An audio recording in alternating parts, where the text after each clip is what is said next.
Hello दोस्तों, स्वागत है आपका आपके अपने यूट्यूब चैनल जी3 इंस्टीट्यूशन में। दोस्तों, आज का वीडियो काफ़ी इंपॉर्टेंट होने वाला है क्योंकि आज हम बात करेंगे उन सिलेक्टिव सेंटेंसेस के बारे में जो आम तौर पर हर एक व्यक्ति के द्वारा डेली बोला जाता है। तो दोस्तों, इससे पहले कि हम वीडियो स्टार्ट करें, प्लीज़ इस चैनल को सब्सक्राइब करके बेल आइकन प्रेस कर दीजिए ताकि आने वाली वीडियोज़ का नोटिफिकेशन सबसे पहले आपको मिलता रहे। दोस्तों, मान लीजिए आप कहना चाहते हो मेरे साथ ऐसा कई बार हुआ है। मेरे साथ ऐसा कई बार हुआ है तो आप इंग्लिश में कहेंगे it has happened to me many times. It has happened to me many times. अगर मान लीजिए आप किसी से पूछना चाहते हो क्या आपने कभी यह गलती की है, क्या आपने कभी यह गलती की है, तो आप इंग्लिश में कह सकते हो have you ever made this mistake. Have you ever made this mistake. अगर वहीं आप किसी से पूछना चाहते हो क्या आपने मुझे पहले कभी देखा है, क्या आपने मुझे पहले कभी देखा है, तो आप इंग्लिश में इस तरीके से कह सकते हो have you ever seen me before. Have you ever seen me before. अगर वहीं आप कहना चाहते हो मैंने आपको पहले कभी नहीं देखा है, मैंने आपको पहले कभी नहीं देखा है, तो आप इंग्लिश में कह सकते हैं I have never seen you before. I have never seen you before. अब आइए थोड़ा क्रिकेट की बात कर लें। अब आईपीएल जल्दी शुरू होने वाला है, मतलब कल ही शुरू होने वाला है। तो मान लीजिए आप किसी से पूछना चाहते हो क्या आपने कभी क्रिकेट खेला है, क्या आपने कभी क्रिकेट खेला है, तो आप इंग्लिश में इसे कह सकते हैं have you ever played cricket. Have you ever played cricket. तो मान लीजिए आपको जवाब वो व्यक्ति देना चाहता है हाँ मैंने खेला है, हाँ मैंने खेला है, तो वो कहेगा yes I have, yes I have. अगर वहीं आप किसी से पूछना चाहते हो क्या आप कभी पूरी रात जागते रहे हो, क्या आप कभी पूरी रात जागते रहे हो। ये क्वेश्चन स्टूडेंट्स पे काफ़ी सटीक साबित होता है क्योंकि अक्सर ऐसा होता है कि स्टूडेंट्स पढ़ने के लिए रात रात भर जागते रहते हैं। तो इसको इंग्लिश में कह सकते हैं have you ever stayed awake all night. Have you ever stayed awake all night. अगला सेंटेंस देखते हैं। मान लीजिए आप किसी से कहना चाहते हो क्या आपने पहले कभी यह किया है, क्या आपने पहले कभी यह किया है, तो आप इंग्लिश में इसे कह सकते हैं have you ever done this before. Have you ever done this before. अगर वहीं आप किसी से कहना चाहते हो अगर तुम मेरी स्थिति में होते तो तुम क्या करते, अगर तुम मेरी स्थिति में होते तो तुम क्या करते, तो आप इंग्लिश में इसे ऐसे कह सकते हैं if you were in my situation what would you do. If you were in my situation what would you do. अगर वहीं मान लीजिए आप किसी चीज़ की तैयारी करते हो और वो आपका सपना हो और वो किसी कारणवश टूट जाता हो और आप कहना चाहते हो मेरे सारे सपने चकनाचूर हो गए, मेरे सारे सपने चकनाचूर हो गए, तो आप इंग्लिश में कह सकते हो my all dreams are shattered. My all dreams are shattered. अगर वहीं आप कहना चाहते हो मुझे भी ठीक वैसा ही लगता है, मुझे भी ठीक वैसा ही लगता है, तो आप इंग्लिश में कह सकते हो I feel exactly the same way. I feel exactly the same way. अगला सेंटेंस देखते हैं। अब थोड़ा बात कर लेते हैं हम समय की। मान लीजिए आप अक्सर टाइम तो लोगों से पूछते ही होंगे या बहुत सारे लोग आपसे भी टाइम पूछते होंगे। तो मान लीजिए अगर आप किसी से पूछते हो या कोई आपसे पूछता हो कितने बजे हैं, कितने बजे हैं, या क्या समय हुआ है, क्या समय हुआ है, तो आप इसे इंग्लिश में कह सकते हैं what time is it. What time is it. या आप इसे ऐसे भी कह सकते हैं what is the time. What is the time. अगला सेंटेंस देखते हैं। मान लीजिए आप कहना चाहते हो अभी कितने बजे हैं, अभी कितने बजे हैं, या अभी कितना समय हुआ है, तो आप इंग्लिश में कहेंगे what time is it now. What time is it now. अगला सेंटेंस देखते हैं। मान लीजिए आप किसी से पूछना चाहते हो वहाँ अभी क्या समय हो रहा है। वहाँ अभी क्या समय हो रहा है, तो आप इंग्लिश में कह सकते हो what time is it over there right now. What time is it over there right now. अगर वहीं रिप्लाई में मिलता है सुबह के 4 बज रहे हैं।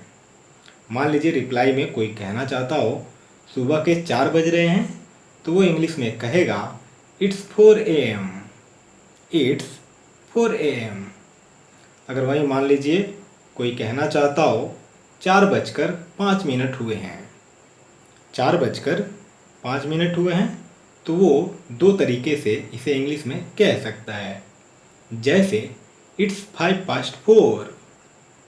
इट्स 4:05 या इट्स 4:05। इट्स 4:05। अगर वहीं मान लीजिए कोई कहना चाहता हो 4:40 हुए हैं। 4:40 हुए हैं या 5 बजने में 20 मिनट बाकी हैं। 5 बजने में 20 मिनट बाकी हैं, तो इसे इंग्लिश में 2 तरीके से कह सकते हैं। It's 20 to 5। इट्स 20 to 5 या इट्स 4:40। इट्स 4:40। अगर मान लीजिए आप किसी से कहना चाहते हो माफ़ कीजिए फिर कभी ऐसा नहीं होगा। माफ़ कीजिए फिर कभी ऐसा नहीं होगा, तो आप इंग्लिश में कह सकते हो नो प्रॉब्लम या that's okay it wouldn't happen again. No problem that's okay it's wouldn't happen again. अगला सेंटेंस देखते हैं। मान लीजिए आप किसी दिन अच्छा महसूस नहीं कर रहे हों और आप किसी से कहना चाहते हो आज मैं अच्छा महसूस नहीं कर रहा हूँ। आज मैं अच्छा महसूस नहीं कर रहा हूँ, तो आप उसे इंग्लिश में कह सकते हो I am not feeling well today. I am not feeling well today. अगला सेंटेंस देखते हैं। मान लीजिए आप किसी को एडवाइस देना चाहते हो आपको थोड़ा आराम करना चाहिए। आपको थोड़ा आराम करना चाहिए, तो आप इंग्लिश में कह सकते हैं you should get some rest. You should get some rest. अगला सेंटेंस देखते हैं। मान लीजिए आप किसी से कहना चाहते हो मैं उम्मीद करता हूँ कि आप जल्दी ठीक हो। मैं उम्मीद करता हूँ कि आप जल्दी ठीक हों, तो आप इसे इंग्लिश में कह सकते हैं I hope you get better soon. I hope you get better soon. अगर आप चाहें तो बेटर के जगह पर वेल का भी यूज कर सकते हैं। जैसे आई hope you get well soon. I hope you get well soon. अब बात कर लेते हैं शॉपिंग की। आप शॉपिंग तो करते ही होंगे, अपने लिए शर्ट्स टी शर्ट्स या जीन्स तो लेते ही होंगे। तो मान लीजिए आप किसी से कहना चाहते हो क्या आपके पास टी शर्ट्स हैं। क्या आपके पास टी शर्ट्स हैं, तो आप इंग्लिश में कहोगे do you have T shirts. Do you have T shirts. अगला सेंटेंस देखते हैं। क्या आप मुझे टी शर्ट्स दिखा सकते हो। मान लीजिए आप किसी शॉप्स पे जाते हो और आप उस शॉपकीपर से पूछते हो क्या आप मुझे टी शर्ट्स दिखा सकते हो, तो आप इसे इंग्लिश में कहोगे could you please show me some T shirts. Could you please show me some T shirts. अगला सेंटेंस देखते हैं। मान लीजिए वह टी शर्ट आपके लिए थोड़ी बड़ी है और आप कहना चाहते हो यह टी शर्ट मेरे लिए थोड़ी बड़ी है। यह टी शर्ट मेरे लिए थोड़ी बड़ी है, तो आप इसे इंग्लिश में कह सकते हैं this T shirt is a big for me. This T shirt is a big for me. अगला सेंटेंस देखते हैं। मान लीजिए आप उसी शॉपकीपर से कहना चाहते हो क्या आपके पास छोटा साइज़ है। क्या आपके पास छोटा साइज़ है, तो आप इसे इंग्लिश में कह सकते हो do you have a smaller size. Do you have smaller size. अगला सेंटेंस देखते हैं। अगला सेंटेंस है क्रिकेट पर। मान लीजिए कल शाम को 7:30 बजे IPL का मैच, पहला मैच जो कि चेन्नई सुपर किंग्स के बीच है, शुरू होने जा रहा हो और आप कहना चाहते हो शाम को 7 बजे मैच शुरू होने जा रहा है, शाम को 7 बजे मैच शुरू होने जा रहा है, तो आप इसे इंग्लिश में कहेंगे the match is going to begin at 7 PM। The match is going to begin at 7 PM।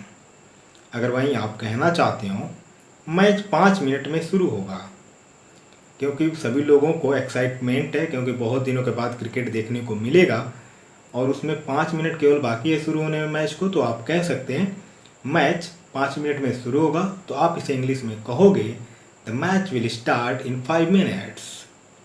The match will start in 5 minutes. अगर वहीं आप कहना चाहते हो मैच जल्दी ही शुरू हो जाएगा, मैच जल्दी ही शुरू हो जाएगा, तो आप इसे इंग्लिश में कहेंगे the match will be starting soon. The match will be starting soon. अगर वहीं आप किसी से पूछना चाहते हो मैच कहाँ पर खेला जा रहा है, मैच कहाँ पर खेला जा रहा है, वैसे तो IPL का सारे मैच दुबई में खेला जा रहा है, तो मान लीजिए आप कहना चाहते हो मैच कहाँ पर हो रहा है, तो आप इंग्लिश में कह सकते हो where is the match being played. Where is the match being played.